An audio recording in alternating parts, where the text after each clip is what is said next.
বাঙালির শয়নে স্বপনে জাগরণে সেই একজনই রবীন্দ্রনাথ ঠাকুর। শোনাই রবীন্দ্রনাথ ঠাকুরকে নিয়ে লেখা একটি কবিতা।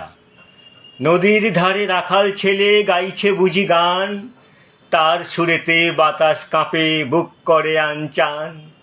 কান পেতে ওই শুনতে থাকি যখন ঘনায় রাত, দূরের গায়ে কেউ গায় গো আজও রবীন্দ্রনাথ। ভোরের বেলা ফুলের কুঁড়ি যখন মিঠে হাসে, মধুর লোভে ভোমরাগুলো তখন ছুটে আসে। বৃষ্টিধারা টাপুর টুপুর গাছের পাতায় ঝরে, উদাস হলে বিশ্বকবি ভীষণ মনে পড়ে। রবির আলো জগৎ জুড়ে যখন ছড়ায় আলো, চেয়ে দেখি আঁধার মুছে লাগে ভীষণ ভালো।